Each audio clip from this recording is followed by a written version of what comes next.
Hello and welcome to What the Tech from Boast AI, where we talk with some of the brilliant minds behind new and exciting tech initiatives to learn what it takes to tackle technological uncertainty and eventually change the world. Today, I am thrilled to welcome to the show Deskree founder and CEO Dmytro Grechko.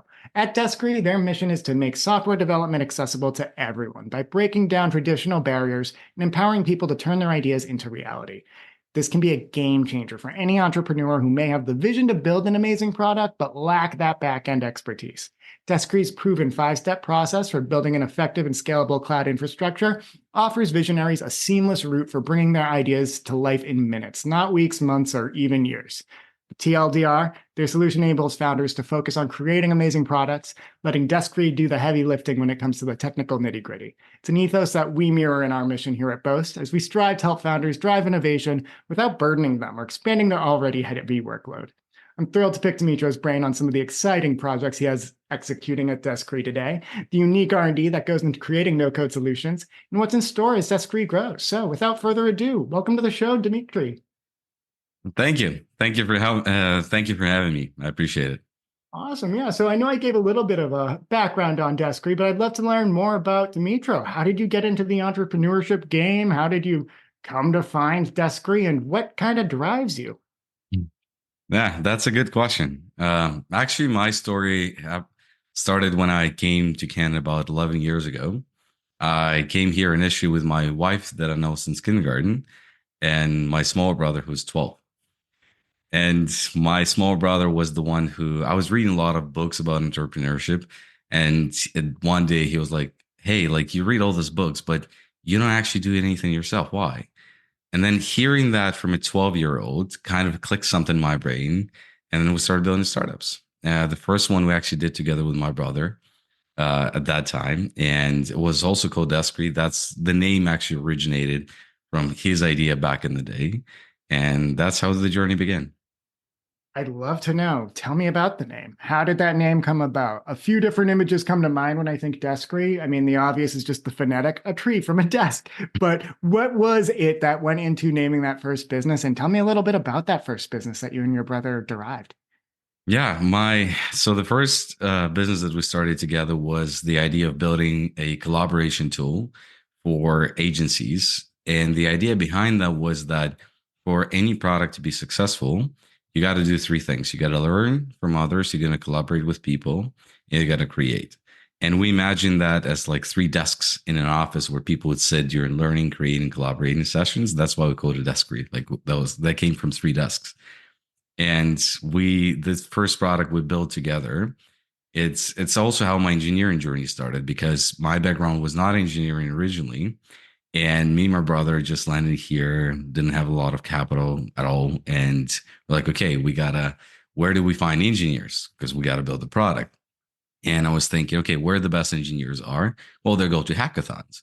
So what if we go to hackathons? So I found there was a hackathon called Hack the North, which turned out to be one of the biggest in North America. And the funny part was that I'm like, okay, to get there, we are not able to sponsor the event. So I need to get as a participant. And I learned that they looking for people who know rare programming languages. So I learned Fortran and Cabal, like in basically 2 weeks, which is one of the oldest languages out there. And I managed to get into it. And there I met Vinod Khosla. He was one of the presenters and organizer of Hackathon. And I chatted with him and I told him like, hey, I basically hacked my way into the hackathon. And he said, "Wow, I admire what you've done. Like, if you want to actually build something meaningful, you got to study engineering. It's not about skill; it's about the method of thinking."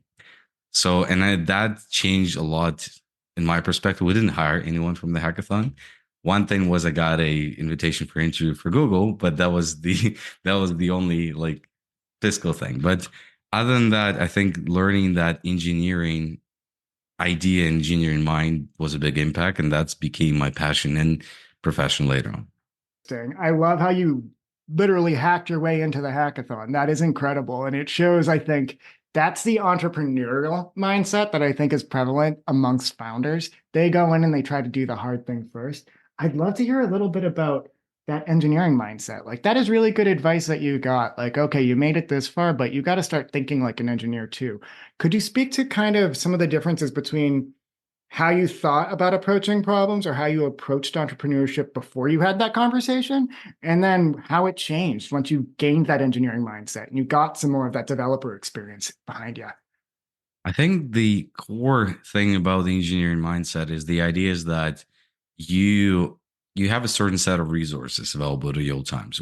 Whether you're a software engineer, hardware engineer, doesn't matter. Like you operate within a set of resources that can deliver you certain outcomes.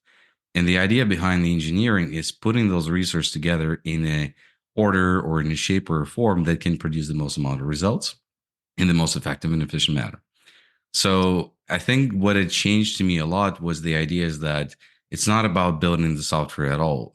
It's about how you assemble teams, how you assemble your financial resources, how you structure all of that, like basic like Lego blocks or engineering concept that helps you achieve your outcomes a lot faster and better. And I think that idea of engineering products, engineering solutions, and engineering businesses that was my whole journey, like even like up until now.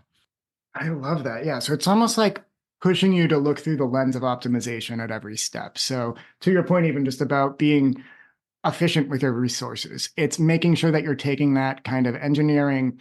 I don't want to say discipline with you into everything you do, but that probably is the best way of looking at it. I know that we're going through transitions here at Boast. It's kind of awesome because we're getting people with completely different skill sets impacting from the top down now here at our Mhm. organization. And I think a lot of them have that R&D background that is really part and parcel with what we're doing here at Boast in helping understand what the innovation is. But I want to go back to that point you made about it's not about building the software. It's about looking at everything you have, all of your resources, and using them to the best of your abilities to maximize the outcomes, which that is so awesome.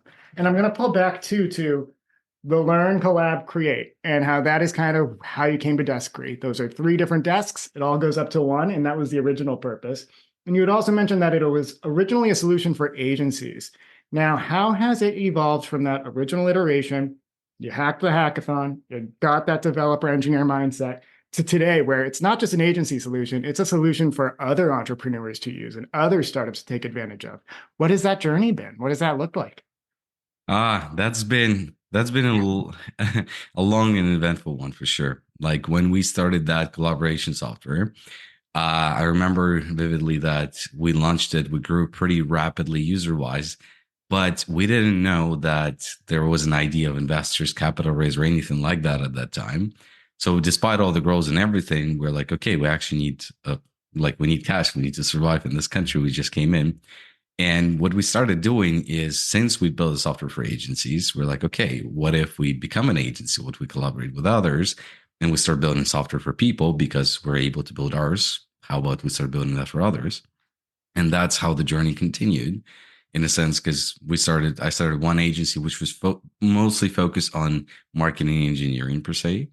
I ended up selling that one, but after that, I founded another agency, which was the idea of that agency was making R&Ds accessible to mid-market organization.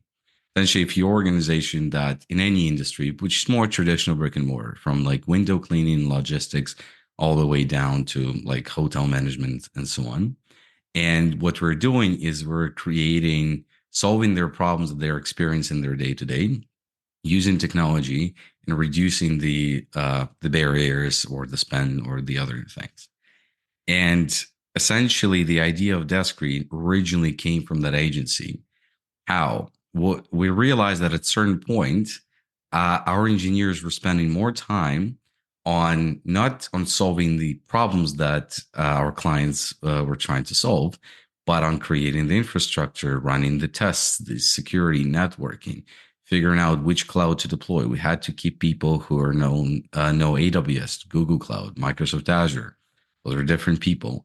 And the overall like auxiliary part of software development was becoming a lot bigger than the actual problem solving. So, and that's how we came to the idea of like, what if we simplify that process and allow engineers to focus on solving the problems versus trying to create the infrastructure and all the other things. So, and we essentially did that solution internally. And then what happened is our clients started reaching out to us and asking, can we use the tool instead of paying for the service? My original feedback was like, oh, like we got a service issue. People don't like the service. But it took me a few months to realize that no, like in fact, we have a product opportunity. And I remember I came to my wife, and at that time we just got a kid. And I'm like, hey, I have a great idea. We're about to fire all the agency clients, reduce the team size down to 5, and build a startup. So that conversation didn't go well initially. You don't say. Yeah. But later on, she got on board, and 2021 in the summer, we transitioned, all the clients to other agencies and so on. And we started working on this as a product. And that's how the journey of Deskree, of what it is, actually began.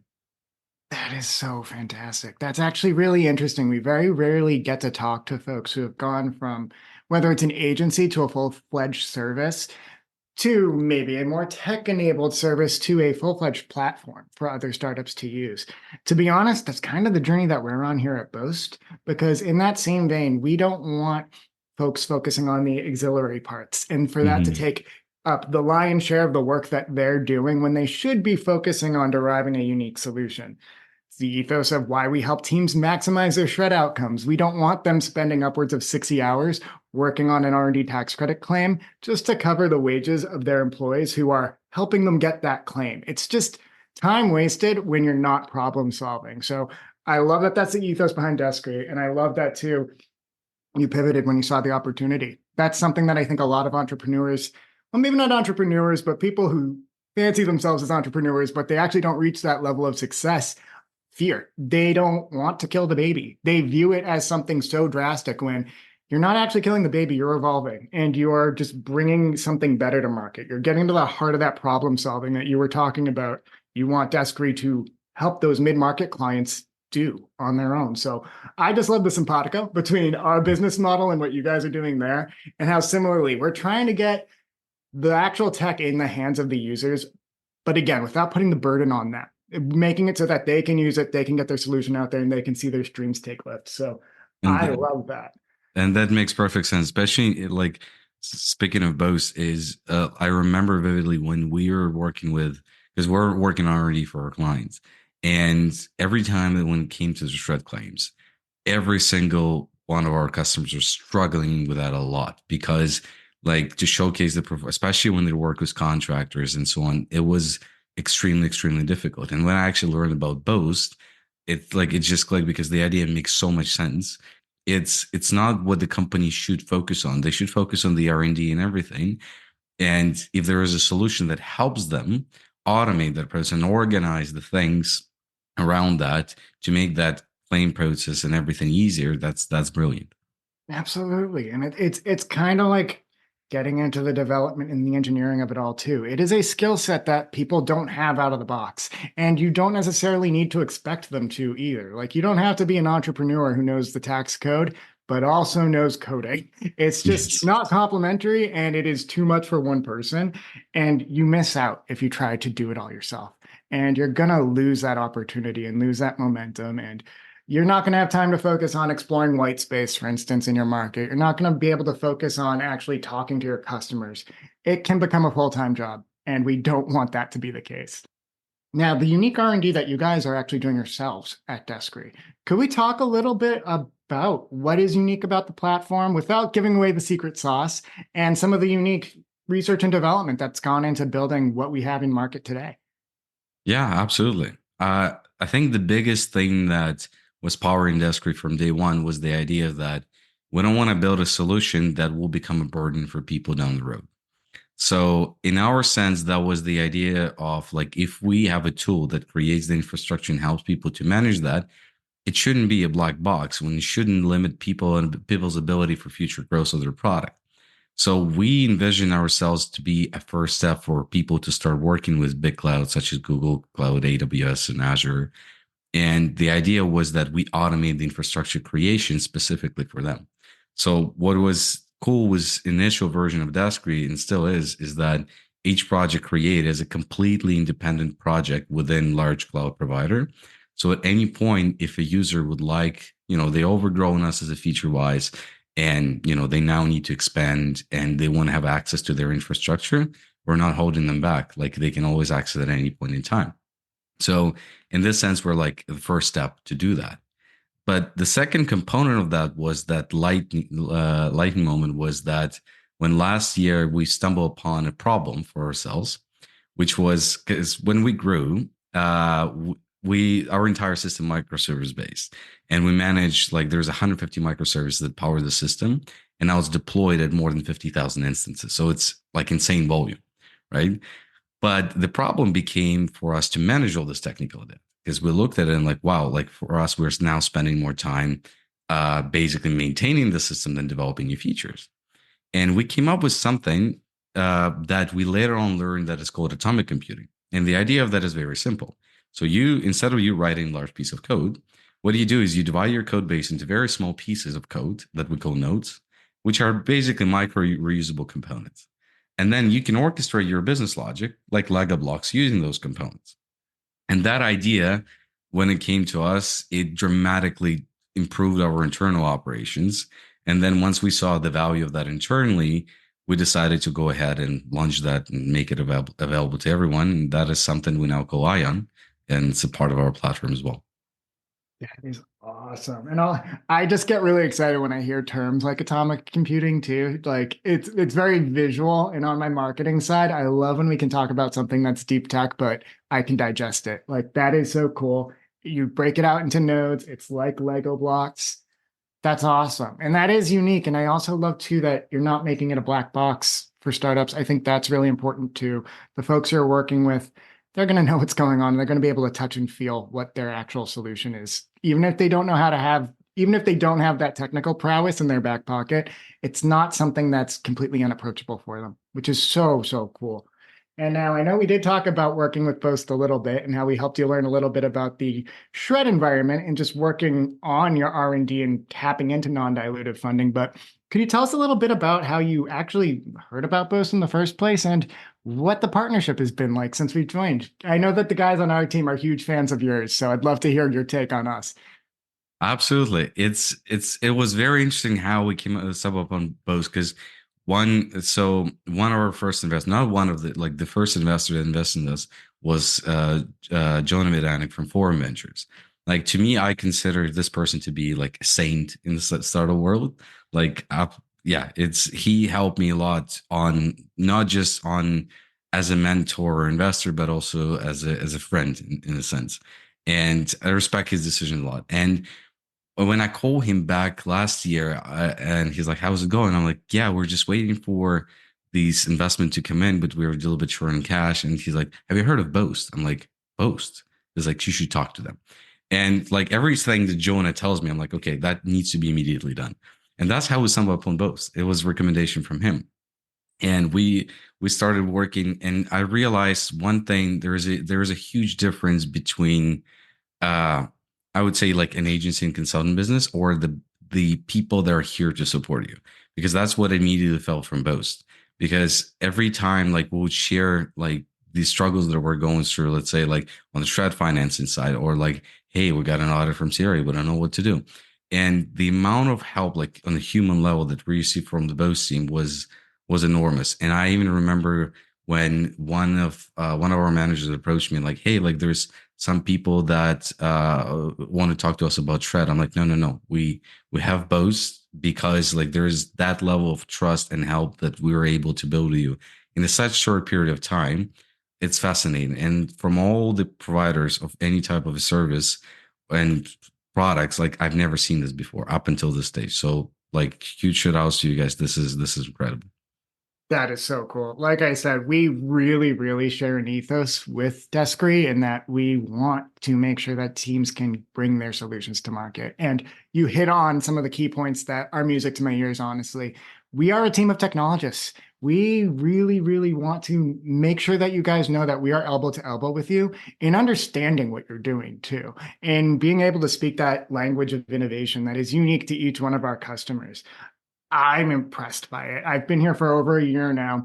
Every day I'm impressed when I see what our technical support team can do, when I see what even our CS team can do, because again, it merges that skill set of being able to speak the tax code but also truly understanding innovation, speaking that technical language. So I love to hear that we've been able to help you guys. And like I said earlier, we're big fans of yours, but that's how we feel about all of our clients. I'm not trying to say we pick favorites here, but we've had a blast working with you because we see the truly unique innovation that's going into this. And again, what you guys are doing for the community as well, the larger community globally. I know we're talking about Canadian tax credits here and we're talking about Canadian founders, but it's news for everybody that you really do need to partner with members across the community to get some of these innovations to market, whether it's for actually helping you do your R&D, or if you're doing it yourself, financing it, or if it's a mix of both. Again, go to experts who can help you mix and match, stack those capital strategies so that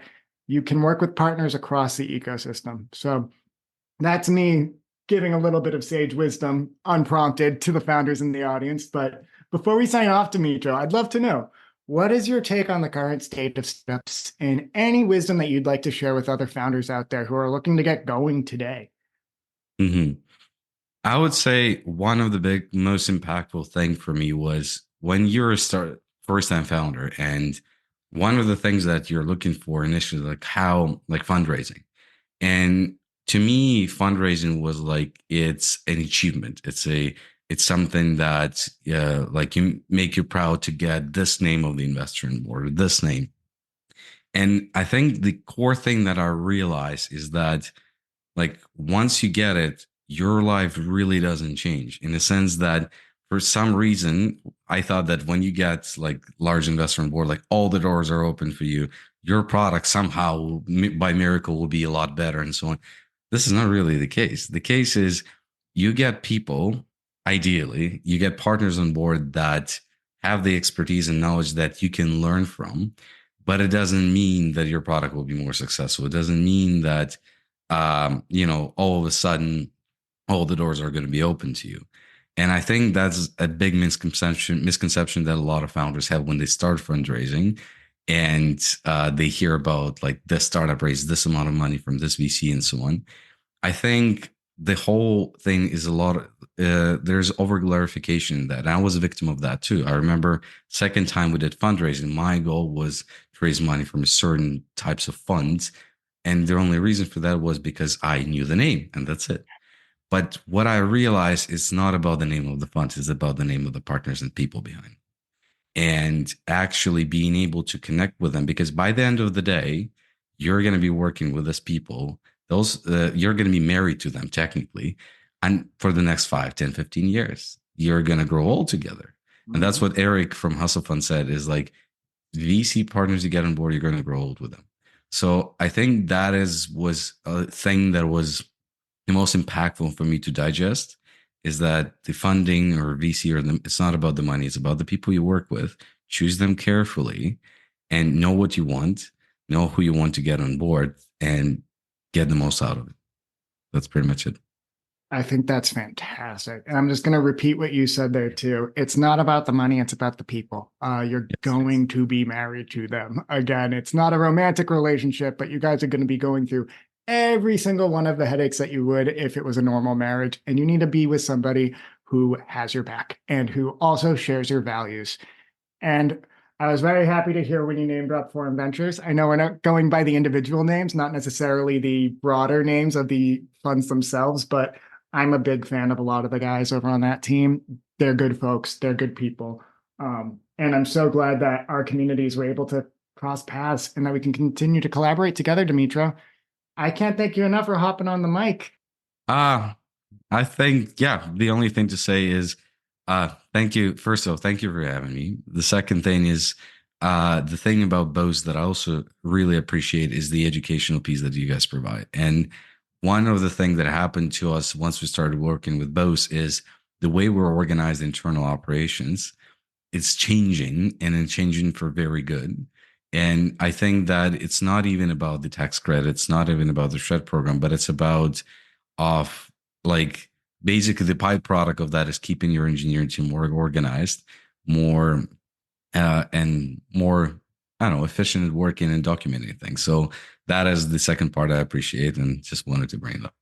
Oh, I love to hear that. And that actually is really speaking to some of the new product features that we're actually rolling out too, because it is all about making sure that your R&D system is set up in a way that you can maximize not just access to tax credits, but all sources of non-dilutive funding. Not to go straight to the funding angle, but it really pays off. If you are organized and you're making sure that your team is working most efficiently, it improves the quality of the innovation that you're doing too, while unlocking access to non-dilutive funding. So I'll get off of my soapbox, but Dmytro, thank you so much for throwing that in.